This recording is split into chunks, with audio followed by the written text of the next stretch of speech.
Well, howdy there, Internet people. It's Belle again. So today, we're going to talk about North Carolina voting records and what might be a trend. So early voting has started in North Carolina, and the first day was a record-breaking turnout. There were concerns that the effects of Hurricane Helene might depress voter turnout, but that does not seem to be the case.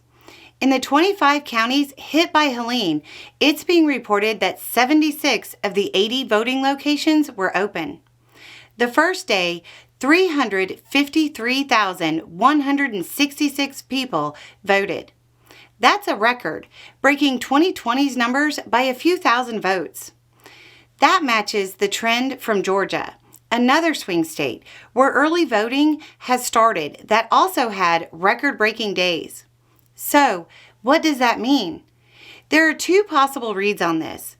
One is that your typical likely voters are voting early and taking advantage of the convenience.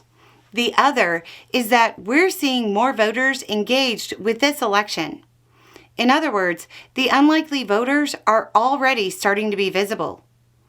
The long-time traditional wisdom is that when more people show up, the Democratic Party does better.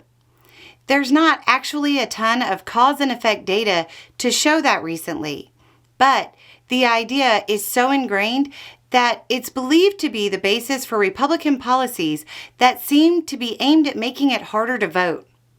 So, is there anything in North Carolina's results that can give us a clue? It looks like Wake County, North Carolina saw the highest number of early votes. There were 30,843. This is a county that voted for Biden overwhelmingly in 2020.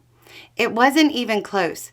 Biden got about 62% of the votes and Trump got around 35%. At the same time, it's important to remember that Wake County is one of the most populous counties in North Carolina, if not the most populous. So, it stands to reason that they would have used early voting the most. The other thing to keep in mind is that 2020's data might not be the best comparable data because of the effects of COVID. The swing states polling has fluctuated within about a point, sometimes with Harris in the lead, sometimes with Trump. Either way, most polling puts it within the margin of error. There's probably going to be a lot of fortune telling based off the early data. But in the end, the data just isn't there to make a truly informed estimate. Like many locations this year, the estimates, hot takes, tea leaf reading, and the analysis might be foiled based solely on who decides to actually show up. The one thing I want to remind people is that oftentimes, those who are least informed have the most entrenched positions, and they'll vote. If you don't, well, you'll be passively accepting the decision of the lesser informed. If you live in North Carolina, there will be a link below to voting information for those impacted by Helene. Even if you don't need it, you might run into someone who does. Anyway, it's just a thought. Y'all have a good day.